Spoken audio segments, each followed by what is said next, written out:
അപ്പോൾ നമ്മുടെ മൂന്നാർ വട്ടവട ട്രിപ്പിൻ്റെ ഡേ 2ലാണ് ഇപ്പോൾ നമ്മളുള്ളത്. വട്ടവടയിൽ നിന്ന് ഒരു ജീപ്പ് ട്രക്കിങ്ങിന് വാടക എടുത്തിട്ട് നമ്മൾ വട്ടവട വില്ലേജ് മൊത്തം കാണാനാണ് ഇപ്പോൾ പോയിക്കൊണ്ടിരിക്കുന്നത്.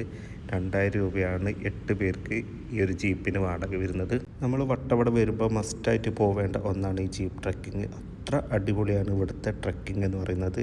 നല്ല തട്ടായിട്ടുള്ള കൃഷികൾ, സ്ട്രോബെറി ഫാം, പൂന്തോട്ടങ്ങൾ, കൃഷിയിടങ്ങൾ, അങ്ങനെ ഒരുപാട് സംഭവങ്ങളുണ്ട് കാണാൻ. വെള്ളച്ചാട്ടം, അതുപോലെ ടൈഗർ കേവ്, ഇങ്ങനെ ഒരുപാട് സംഭവങ്ങൾ ഇവിടെ കാണാനുണ്ട്. വട്ടവട കഴിഞ്ഞിട്ട് കോവിലൂർ എന്ന് പറഞ്ഞിട്ടുള്ള ഒരു സ്ഥലത്ത് കൂടിയാണ് ഇപ്പോൾ നമ്മൾ പോകുന്നത്. വളരെ പൊട്ടിപ്പൊളിഞ്ഞ പഴകിയ റോഡുകളാണ്.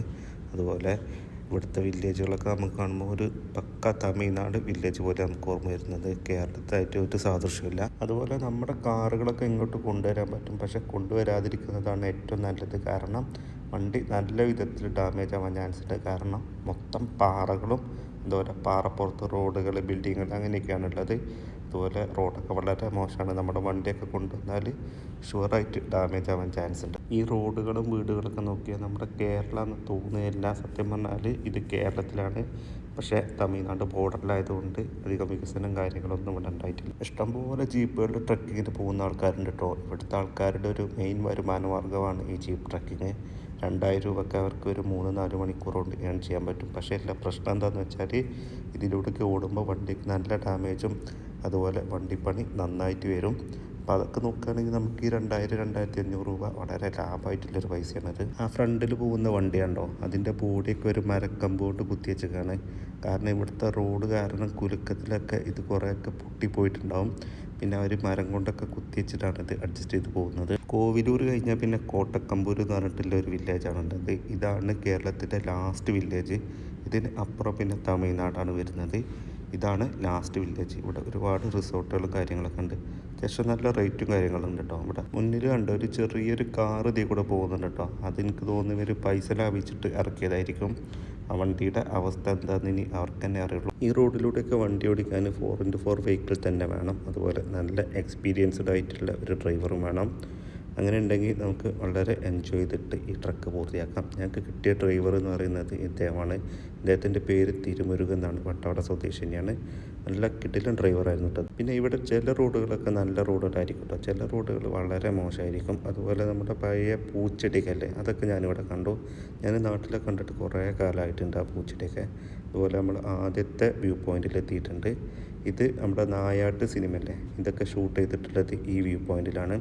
ഭയങ്കര രസമാട്ടോ അവിടെ ഇങ്ങനെ ഇരുന്ന് കാണാൻ. നല്ല തണുപ്പാണ്. അതുപോലെ ഈ കൃഷി രീതികളൊക്കെ, ഈ തട്ടായിട്ടുള്ള കൃഷി രീതികളൊക്കെ കാണാൻ നല്ല രസമാട്ടോ. അതുപോലെ മഹാരാജാസിൽ കൊല്ലപ്പെട്ട അഭിമന്യുവിൻ്റെ വീടൊക്കെ ഇവിടെയാണുള്ളത്. അപ്പോൾ ഞങ്ങൾ അവിടുന്ന് വീണ്ടും മുന്നോട്ട് പോയിക്കൊണ്ടിരിക്കുകയാണ്. ഒരുപാട് ജീപ്പ് ട്രക്കിങ് ഇവിടെ ഉണ്ട് കേട്ടോ. അതുപോലെ ഇത്തരം ട്രക്കിങ്ങിലൊക്കെ നമുക്ക് ഫ്രണ്ട് സീറ്റ് കിട്ടുകയാണെങ്കിൽ കുറച്ചുകൂടി നല്ലതായിരിക്കും കേട്ടോ. ബാക്കിലൊക്കെ നല്ല പൊടിയായിരിക്കും. ഇവിടെ കണ്ടോ റോഡൊക്കെ പൊളിഞ്ഞിട്ടേ മൊത്തം പൊട്ടിയൊക്കെ പാറിയിട്ട് കണ്ണിലേക്കാവും. ഫ്രണ്ടിലാകുമ്പോൾ നമുക്ക് സുഖമായിട്ടിരിക്കാം, നല്ല കാഴ്ചകളും കാണാം. അതുപോലെ കമ്മ്യൂണിസ്റ്റ് പാർട്ടി ഒക്കെ ഇവിടെ നല്ല രീതിയിൽ വളർച്ച പ്രാപിച്ചിട്ടുണ്ട് കേട്ടോ. ഒരുപാട് പാർട്ടി ഫ്ലാഗുകളും അതുപോലെ നേതാക്കന്മാരെ ഫ്ലെക്സ് ബോർഡുകളൊക്കെ കണ്ടു ഞാൻ. ഇതൊക്കെ ലൈഫ് മിഷൻ്റെ വീടുകളാണ് തോന്നുന്നുണ്ട് കണ്ടിട്ട്, ചെറിയ പെട്ടി പോലത്തെ വീടുകൾ. ഇതിലൂടെയൊക്കെ പോയപ്പോൾ എൻ്റെ മനസ്സിൽ ആദ്യം വന്നത് ഇവർക്കൊക്കെ ഒരു ഹോസ്പിറ്റൽ എമർജൻസി പോലത്തെ എന്തെങ്കിലുമൊക്കെ എമർജൻസികൾ ഉണ്ടാകുകയാണെങ്കിൽ ഇവർ എങ്ങനെയാണ് ഇതൊക്കെ കൈകാര്യം ചെയ്യുന്നത് എന്നായിരുന്നു എൻ്റെ മനസ്സിൽ ആദ്യം വന്നത്. കാരണം അത്രയ്ക്ക് വികസ്വരമായിട്ടുള്ളൊരു സ്ഥലം, വികസനം എന്താന്ന് പോലും അറിയാത്ത വളരെ ദാരിദ്ര്യം പിടിച്ചൊരു സ്ഥലം. അങ്ങനെ ഞങ്ങൾ രണ്ടാമത്തെ വ്യൂ പോയിന്റിലെത്തിയിട്ടുണ്ട്, രണ്ടാമത്തെ സ്പോട്ടിലെത്തിയിട്ടുണ്ട്. ഇവിടെ ചെറിയൊരു വെള്ളച്ചാട്ടവും അതുപോലെ കുറച്ചങ്ങോട്ട് നടന്നു കഴിഞ്ഞാൽ ഒരു ടൈഗർ കേവ് ഉണ്ട്. ഇത് രണ്ടുമാണ് ഇവിടുത്തെ കാഴ്ചകൾ. വെള്ളച്ചാട്ടം എന്ന് പറഞ്ഞാൽ ഇപ്പം മഴയൊന്നും ഇല്ലാത്തതുകൊണ്ട് വെള്ളം വളരെ കുറവാണ്, എന്നാലും ചെറിയൊരു രീതിയിൽ വെള്ളം കാര്യങ്ങളൊക്കെ ഉണ്ടാവും. അതുപോലെ ടൈഗർ കേവിലൂടെ ഇങ്ങനെ പോയിട്ട് മുകളിലേക്ക് കയറി വരുന്ന ചെറിയൊരു ആക്ടിവിറ്റിയും, ഇത് രണ്ടുമാണ് ഇവിടെ ഉള്ളത്. നമ്മുടെ ഡ്രൈവറില്ലേ ഭയങ്കര കമ്പനി ആയിട്ട് ആൾ. നമ്മൾ ചെറിയ കുട്ടികളൊക്കെ ഉണ്ടെങ്കിൽ അവരെയൊക്കെ നല്ല രീതിയിൽ നോക്കും, നമ്മളെല്ലാ സ്ഥലത്തേക്കും കൊണ്ടുപോകും, നമ്മളെ ഭയങ്കര കെയറിങ് ആണ്. അപ്പോൾ ഇങ്ങനത്തേക്ക് ഒരു ഡ്രൈവർ കിട്ടുക എന്നുള്ളതാണ് ഇതുപോലത്തെ ട്രക്കിങ്ങിൽ നമുക്ക് ഏറ്റവും നല്ല കാര്യം. ചിലന്തിയാർ വാട്ടർഫാൾസ് ആണ് കേട്ടത്. ഇത്രയേ ഉള്ളൂ വാട്ടർഫാൾസ്. കാരണം മഴ കുറവാണ്. മഴയുണ്ടെങ്കിൽ നമുക്ക് അത്യാവശ്യം വെള്ളവും കാര്യങ്ങളൊക്കെ ഉണ്ടാവും. അതുപോലെ ഇങ്ങനെ ക്രോസ് ചെയ്യാൻ വേണ്ടിയിട്ട് മുള കൊണ്ട് ചെറിയ പാലൊക്കെ ഉണ്ടാക്കിയിട്ടുണ്ട്. അപ്പോൾ നമുക്ക് ഇറങ്ങാനുള്ള സൗകര്യമൊന്നുമില്ല, കാരണം അത്രയ്ക്ക് വെള്ളമൊന്നുമില്ല, ആർക്കും ഇറങ്ങാനൊന്നും പറ്റില്ല. അപ്പോൾ ജസ്റ്റ് ഒന്ന് ഇതിങ്ങനെ കണ്ടിങ്ങനെ പോകാനേ ഉള്ളൂ.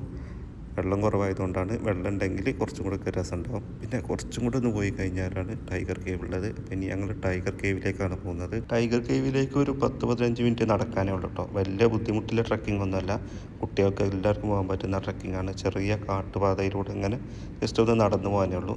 നടക്കുമ്പോൾ ചെറിയ കുട്ടികളൊക്കെ ഉണ്ടെങ്കിൽ അത് ശ്രദ്ധിക്കാൻ മാത്രമേ നമുക്ക് ബുദ്ധിമുട്ടുള്ളൂ. അല്ലാത്ത ഒന്നും വലിയ ബുദ്ധിമുട്ടും കാര്യങ്ങളൊന്നുമില്ല. വളരെ സിമ്പിളായിട്ടുള്ള ട്രക്കിംഗ് ആണ്. ഈ കാണുന്നതാണ് ടൈഗർ കേവ്. അപ്പോൾ ഇതിലൂടെ ഇങ്ങനെ പോയിട്ട് ആ ഗുഹയിലൂടെ കയറിയിട്ട് മുകളിലൊരു ഹോളുണ്ട്. ആ ഹോളിലൂടെ നമുക്ക് പുറത്തിറങ്ങാൻ പറ്റും.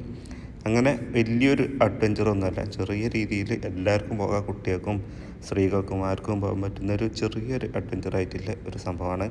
സിമ്പിളാണ്.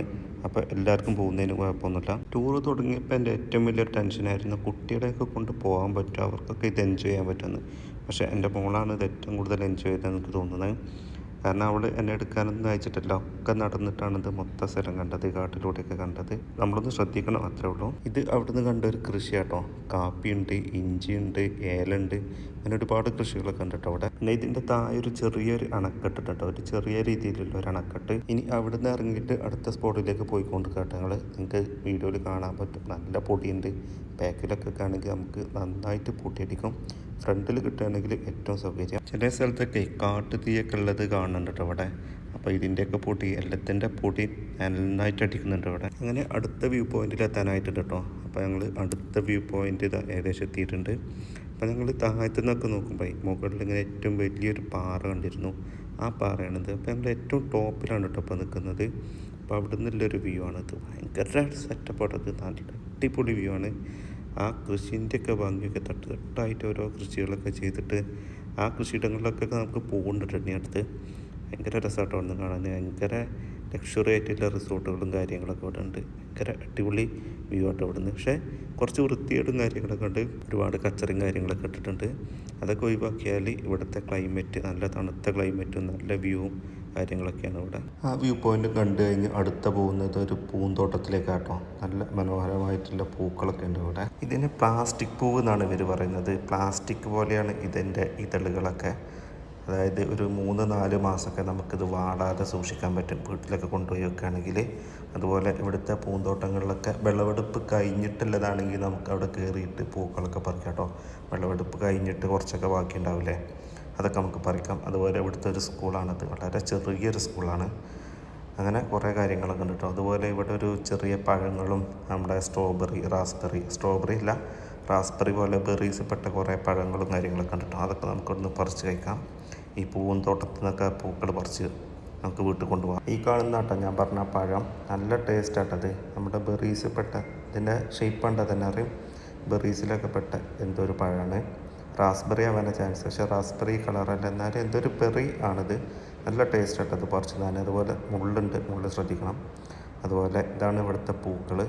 ഇതിൻ്റെ ഇതളുകളൊക്കെ കറക്റ്റ് തൊട്ട് നോക്കിയാൽ ഒരു പ്ലാസ്റ്റിക്കാന്ന് നമുക്ക് തോന്നുകയുള്ളൂ. ഈ പാടങ്ങളൊക്കെ വിളവെടുപ്പ് കഴിഞ്ഞതാട്ടോ. വിളവെടുപ്പ് കഴിഞ്ഞിട്ട് പിന്നെ ബാക്കിയുള്ളതൊക്കെ വീണ്ടും മുളച്ച് അങ്ങനെയൊക്കെ ഉണ്ടാകുന്നതാണ്. അതൊക്കെ നമുക്ക് പറിക്കാൻ ഒന്നും പറയുന്നില്ല ആരും. ഇതുണ്ട് ഒരുപാട് ഉണ്ടായിട്ടുണ്ട് കേട്ടോ. അങ്ങനെ മഞ്ഞയും വെള്ളയും പിങ്കും അങ്ങനെ ഒരുപാട് കളറിൽ, വ്യത്യസ്ത കളറിൽ നല്ല ഭംഗിയുള്ള ഒരുപാട് പൂക്കൾ കേട്ടോ. ഇതൊക്കെ 3-4 മാസം നമുക്ക് വാടാണ്ട് വീട്ടിൽ സൂക്ഷിക്കാൻ പറ്റും. അപ്പോൾ നമുക്ക് വീട്ടിലേക്കൊക്കെ പറിച്ചിട്ടായി നല്ല ഇതായിരിക്കും കേട്ടോ. ഒരുപാടുണ്ട് കേട്ടോ. കുറേ ഇതൊക്കെ ഉണങ്ങിപ്പോയിട്ടുണ്ട്, ചിലത് വീണ്ടും ഉണ്ടായിട്ടുണ്ട്. അപ്പം നല്ല രസമായിട്ടത് കാണാൻ ഇങ്ങനെ. അങ്ങനെ ഈ കാഴ്ചകളൊക്കെ കണ്ട് അടുത്തത് പോകുന്നത് സ്ട്രോബെറി ഫാമിലേക്കാണ് കേട്ടോ. നമ്മൾ ഇന്നലെ കണ്ടതുപോലെയല്ല ഇവിടുത്തെ സ്ട്രോബെറി ഫാം എന്ന് പറയുന്നത്. അത്യാവശ്യം വലിയ സ്ട്രോബെറി ഫാമാണ്. അതുപോലെ നല്ല ഫ്രഷ് ആയിട്ടുള്ള ടേസ്റ്റി ആയിട്ടുള്ള സ്ട്രോബെറീസാണ് ഇവിടെ. അവിടത്തെക്കാളിൽ വിലയും കുറവാണ് ഇവിടെ. ഇതെല്ലാം സ്ട്രോബെറി കൃഷി കേട്ടോ. ഇതിൻ്റെ മുകളിലെ തട്ടായിട്ടുള്ളത്, താഴെയുള്ളത് എല്ലാം സ്ട്രോബെറി കൃഷികളാണ്. ഇവിടെ നിന്ന് വിളവെടുപ്പ് കഴിയാത്തതുകൊണ്ട് നമുക്ക് ഇറങ്ങി പറിക്കാനൊന്നും പറ്റില്ല. ഇറങ്ങി പറിച്ചാൽ അവർ എന്തെങ്കിലുമൊക്കെ പറയും. അതുപോലെ ആ മുകളിൽ ചെറിയൊരു ഷോപ്പ് ഉണ്ട്. അവിടെ നമുക്ക് 150 രൂപയാണ് ഈ സ്ട്രോബെറിക്ക്. 250 ഗ്രാം, 1 കിലോന് 600 രൂപ. അതുപോലെ ഇവിടെ സ്ട്രോബെറി ജാമുണ്ട്, വൈന്, അങ്ങനെ സ്ട്രോബെറി ഉൽപ്പന്നങ്ങളൊക്കെ ഒരുപാടുണ്ട് കേട്ടോ. പക്ഷെ ഇറങ്ങി നമുക്ക് പറിക്കാൻ പറ്റില്ല. മോൾക്ക് ഒരുപാട് ഇഷ്ടമുള്ള ഒരു ഫ്രൂട്ടാട്ടോ സ്ട്രോബെറി. അപ്പോൾ എൻ്റെ ഒരു വലിയ ആഗ്രഹമായിരുന്നു എങ്ങനെയാണ് സ്ട്രോബെറി കൃഷി ചെയ്യുന്നത്, ഇതൊക്കെ ഇവർക്ക് ഒന്ന് കാണിച്ചു കൊടുക്കുക എന്നുള്ളത്. അത് കുട്ടികൾക്ക് ഭയങ്കര ഒരു പോസിറ്റീവ് കൃഷിയോടുള്ള സമീപനമൊക്കെ അവർക്ക് മാറാൻ ചാൻസ് ഉണ്ട്. അതുപോലെ ഇതിൻ്റെ കുറച്ച് അപ്പുറത്തായിട്ട് ക്യാരറ്റ് കൃഷികളൊക്കെ ഉണ്ട് കേട്ടോ. ഞങ്ങൾ കുറച്ച് ക്യാരറ്റ് വാങ്ങി. 50 രൂപയാണ് ഈ ഒരു ക്യാരറ്റിന് വരുന്നത്. അതുപോലെ ബീട്രൂട്ട് ഉണ്ട്, പാഷൻ ഫ്രൂട്ട്, ഇങ്ങനെ ഒരുപാട് ഫ്രൂട്ട്സുകൾ ഉണ്ട് കേട്ടോ. അങ്ങനെ അടുത്ത സ്പോട്ട് കാണാനുള്ളത് നമുക്കൊരു കൃഷിയിടം, അതുപോലെ ഒരു വെള്ളച്ചാട്ടം ഉണ്ട് കേട്ടോ. നമുക്കിനി അടുത്ത വീഡിയോയിൽ കാണാം. എന്താ വെച്ചാൽ 10 മിനിറ്റാണ് നമുക്ക് ഇതിൽ അപ്ലോഡ് ചെയ്യാൻ പറ്റുള്ളൂ. അത് പാർട്ട് 3 ആക്കിയിട്ടിട്ടാം.